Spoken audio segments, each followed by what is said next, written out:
भगवान गौतम बुद्ध अपने शिष्यों को किसी न किसी माध्यम से शिक्षा देते रहते थे।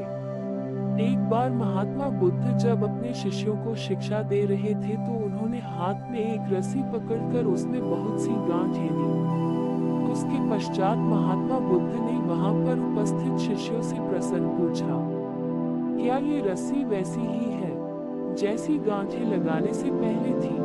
एक शिष्य ने महात्मा बुद्ध के प्रश्न का उत्तर दिया। वो कहने लगा कि गुरुजी, एक दृष्टिकोण से देखें तो ये रस्सी वैसी ही है जैसी पहले थी, लेकिन अगर दूसरे दृष्टिकोण से देखें तो रस्सी में 3 गांठें पड़ चुकी है। इसलिए देखने में इसका स्वरूप कुछ बदल चुका है।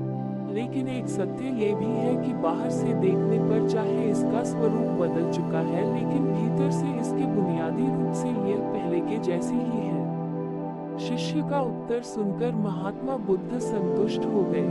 उसके पश्चात महात्मा बुद्ध ने कहा, मैं रस्सी की इन गांठों को खोल देता हूँ। महात्मा बुद्ध रस्सी के दोनों सिरों को पूरी ताकत से खींचने लगे। फिर उन्होंने शिष्यों से प्रश्न किया कि क्या इससे गांठें खुल जाएगी? इस शिष्य ने तुरंत उत्तर दिया, नहीं नहीं, इससे तो गांठें और अधिक कस जाएगी। ये सुनकर महात्मा बुद्ध ने पुनः एक प्रश्न किया, इन गांठों को खोलने का क्या समाधान होना चाहिए? शिष्य तुरंत बोला, गुरुजी, हमें इन गांठों को ध्यान से देखना चाहिए कि इसकी गांठें कैसे लगाई गई है। उसके पश्चात इनको खोलने का प्रयत्न करना चाहिए।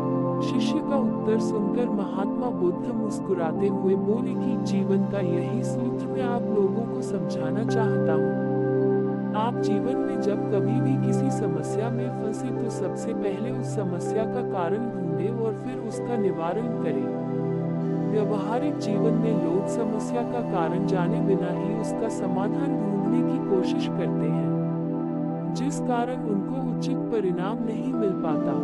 महात्मा बुद्ध शिष्य को कहने लगे कि बहुत से लोग मुझसे पूछते हैं कि आपने क्रोध को कैसे समाप्त करें, लेकिन कभी किसी ने यह नहीं पूछा कि मुझे क्रोध क्यों आता है। ऐसे ही लोग मुझसे पूछते हैं कि अहंकार को कैसे समाप्त करूं, लेकिन कोई यह जानने की कोशिश नहीं करता कि आखिर अहंकार का बीज उनके अंदर कैसे उत्पन्न हुआ।